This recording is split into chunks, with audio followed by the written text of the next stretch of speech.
નમસ્કાર, હું છું સુરેશ ગલચર. ડીએનઆર ન્યૂઝમાં આપનું સ્વાગત છે. નગરપાલિકા ચૂંટણી મહાસંગ્રામને વિવિધ મુદ્દાઓને લઈ અમે તમારી સમક્ષ આવી રહ્યા છીએ. ત્યારે આજે અમે વાત કરી રહ્યા છીએ ધાનેરા નગરપાલિકા વોર્ડ નંબર 3ની, કે જ્યાંના રહીશો પીવાના પાણી માટે વલખા મારી રહ્યા છે. લોકોની રજૂઆત કરવા છતાં પણ પીવાના પાણીનો કોઈ નિકાલ ના આવતો આજે લોકોમાં ભારે નારાજગી જોવા મળી રહી છે. એક તરફ નગરપાલિકાની ચૂંટણીના પડઘમ વાગી ચૂક્યા છે, ત્યારે નેતાઓ ચૂંટણી લડવામાં વ્યસ્ત જોવા મળી રહ્યા છે, જ્યારે પાલિકાના કર્મચારીઓ અને સત્તાધીશો ક્યાંક ને ક્યાંક ચૂંટણીના કામમાં વ્યસ્ત જોવા મળી રહ્યા છે. ત્યારે આ લોકોની પરિસ્થિતિનો ત્યાગ મેળવશે કોણ? લોકોની પરિસ્થિતિનો બદલાવ લાવશે કોણ? ક્યારે લોકોને પાણી મળશે? તેવા અનેક સવાલો અહીંયા ઉઠી રહ્યા છે. ત્યારે આવો આપણે જાણીએ આ લોકોની વેદના અને આ લોકોની બનતા પ્રયત્નો કરીએ. આવો જોઈએ અમારો વિશેષ અહેવાલ. પીવાના પાણીનો કકળાટ. ભર ઉનાળે પીવાના પાણીનો કાળો કકળાટ જોવા મળે છે. અમારે પાણી નથી આવતું હોય પાણી નથી આવતું. જઈને કહીને આયા તારના હોટલમાં મટકા ભર્યા કર્યા તો નથી પાણી. આમ તો ગતું ભીલવાડામાં છોટે બસ આઠાથી મોડી એમ પેલા ફેર આવતી હરકું તમે દેખો એકા આયે હમણાં ટંકર મગાવ્યો કે આખા ભીલવાડા રતારે મરે ભરો પાણી કોઈ રાડ વાપરતું નહીં ને ઘડા ફોડ્યા વોટ આવે ને તર વોટ લેવા આવે તર હાથ દોડે ભાઈ બાપો કરે. નગરપાલિકામાં રજૂઆત શું કરે? નગરપાલિકા બધા ભાળીને જાય અહીંયા. રાજકીય નેતા અને નગરપાલિકાના સત્તાધીશોએ એકવાર આવા વિસ્તારોની મુલાકાત લઈ લોકોની પરિસ્થિતિ જાણવી પડશે.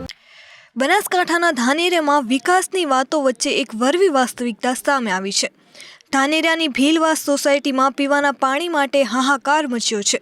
એક તરફ નેતાઓ અને વહીવટીતંત્ર ચૂંટણીના પ્રચાર અને રાજકારણમાં વ્યસ્ત છે, ત્યારે બીજી તરફ માસૂમ બાળકો અને મહિલાઓ ટીપે ટીપે પાણી માટે વલખા મારી રહ્યા છે. પાલિકાની નિષ્ફળતા વચ્ચે હવે સેવાભાવી લોકો જનતાની તરસ छिपाવવા માટે આગળ આવ્યા છે. ટેન્કર આવતા જ દોડતી મહિલાઓ, નાના બાળકોના હાથમાં પ્લાસ્ટિકના ડબ્બા, પાણી ભરવા માટે થતી ધક્કામુક્કી અને ખાલી માટલાના દ્રશ્યો છે ધાનેરાના ભીલવાસના. ત્યારે આવું સાંભળીએ લોકો શું કહે છે. હા, પાણી ને આવતું ને ગતું ભીલવાડામાં છોટે બસ આઠાથી મોડી એમ પેલા ફેર આવતી હરકું તમે દેખો એકા ટીપરી આવતો ને ટીપરી બારું માસ મને ખરે ઘરો ઉડા.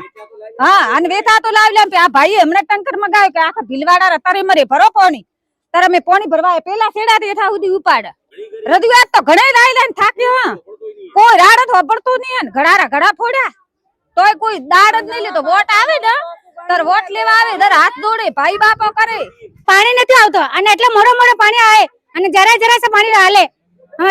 9 બજે પાણી હાલે તો સારો રાતા ને પાણી આવતો નથી ને અને અગલે પાણી જઈને કહીને આયા તારના હોટલમાં મટકા ભર્યા કર્યા તો નથી પાણી. જો અમારે પાણી નથી આવતું હોય આ નવા પાઇપ આયા ને પાઇપ નખાવો અમે રોજ ઉપાડીને મરી ગયા પાણી ભરી. અમારી હિંમત નથી પાણી ભરવાની. અમારે ટીવી નો રોગ છે હે અમુક ને બૈરા ને અમુક ને નથી. તો તમે શું કરો? બોટ લેવા તૈયાર થાવ તમે કોઈની સહાયતા નહીં કરતા.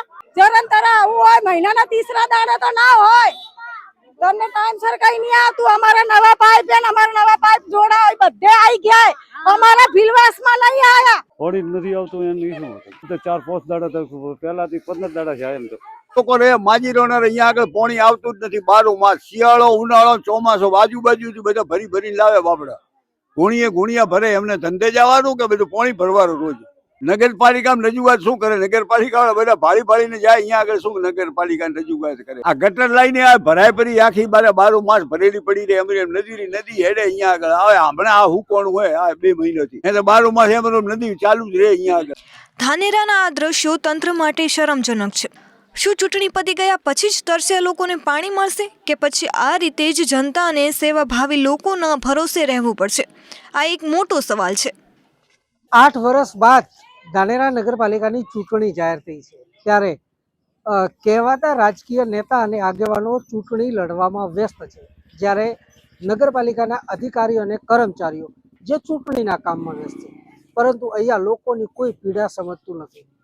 કોઈ જગ્યા પર ગટરો ઉભરાઈ લોકો ભારે મુશ્કેલીનો સામનો કરી રહ્યા છે, તો કેટલીક જગ્યા પર પીવાનું પાણી ન મળતા ભર ઉનાળે પીવાના પાણીનો કાળો કકળાટ જોવા મળી રહ્યો છે.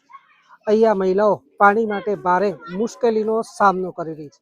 ત્યારે તમે મારી પાછળ જોઈ શકો છો કે અહીંયા ધાનેરાના ભીલવાસ વિસ્તાર ખાતે પીવાનું પાણી ના આવતા લોકો અત્યારે મુશ્કેલીમાં હોય તેવા દ્રશ્યો જોવા મળી રહ્યા છે. કેમ કે આ જગ્યા પર પાણી ન આવતા કેટલાક સેવાભાવી લોકો દ્વારા ટેન્કર દ્વારા આ લોકોને પીવાનું પાણી પૂરું પાડવામાં આવે છે.